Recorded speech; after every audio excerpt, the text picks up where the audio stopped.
Source Code is the perfect mashup of Groundhog Day, the Back to the Future trilogy, and Being John Malkovich. So what happens when a weatherman who lives with his girlfriend and her monkey needs to recover a sports almanac, you ask? You get an awesome thriller. Jake Gyllenhaal is part of a government organization that allows his consciousness to be pushed into another body for 8 minutes in order to locate a bomb on a train. It's not time travel so much as it is entering an alternate reality. The premise alone is enough to hook me, and it's strong enough to carry the bulk of the story. I'm even able to overlook some of the poorer lines in the script. I don't know about you, but when it comes to spatial or temporal manipulation, I'm sold. Back to the Future is my jam! Now I just need to figure out what my toast is. Portal would make good toast. Not as good as cake, though. So even though Jake Gyllenhaal and Emma Stone's older sister seem to be in this 8-minute loop, the script and Duncan Jones' direction manages to keep the whole thing fresh. For those not familiar with Duncan Jones, he directed Moon with Sam Rockwell, my #1 underrated actor. Seriously, what's the deal with him not having an Oscar? He hasn't even been nominated for a Golden Globe, and they nominated The Tourist! And speaking of Moon, what the hell was with Supermoon? It was 14% larger and brighter for a night? Who was on the marketing team for that? That's terrible lunar promotion.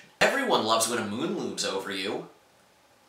Jones is also very good at isolating characters, and Gyllenhaal's performance is testament to that. You know, I think I figured it out. His best performances come when he's a bit frantic and obsessive. If you've seen Zodiac, you know what I'm talking about. If you haven't seen Zodiac, why haven't you seen Zodiac? David Fincher, make a short movie. Now, at this point in time, I'd like anybody who hasn't seen Source Code and doesn't want any spoilers to click right here. Because, spoiler alert, I need to address something at the very end of the film, so please click right there and you'll jump on ahead in the review.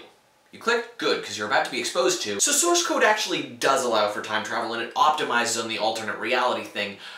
But here's the issue. Sean gets fucked at the end of the movie. You know, Sean, the body that Jake Gyllenhaal's inhabiting. He just overrode his consciousness and is now controlling him. In every scenario but the one at the end of the film, Sean dies, and therefore so does Jake. But if the train doesn't blow up, now we have Jake in Sean's head. And you know what that means? Now Jake Gyllenhaal is in multiplicity. Because every time Source Code is needed, Jake is going to go above and beyond the call of duty, save everybody, and then, in turn, wind up in another person's head. So now we have multiple people with Jake's personality all running around in the same reality. Also worth noting, Gyllenhaal is now completely out of do-over mode. But he still has no idea as to who Sean is or was. He doesn't know where he lives, he won't recognize his parents, he probably doesn't know the history lessons he's supposed to teach, and he sure as hell won't remember the pins to his bank account. He's also rather fucked. Also shitty in this double-back alternate reality is that Source Code is probably going to have its funding pulled. Think about it. Every time Jake is going to be super awesome sauce and make sure that the event actually doesn't take place so Source Code isn't needed because in an alternate reality it did, so he went back and then...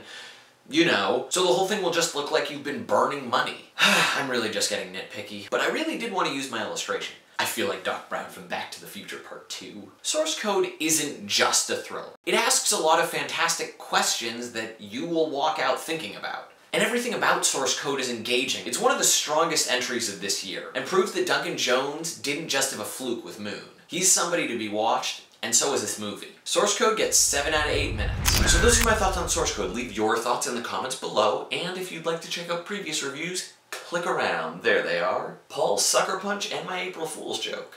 As for me, I'm gonna try to figure out the other mashups of Groundhog Day, Back to the Future, and Being John Malkovich. A groundhog's son sees himself everywhere, and subsequently goes to jail. A teen from the 80s gets obsessed with controlling people, and then just decides to kill himself a bunch of times. You see through the eyes of a man who doesn't know to watch his step, or that hoverboards don't work on water. He gets wet in both instances.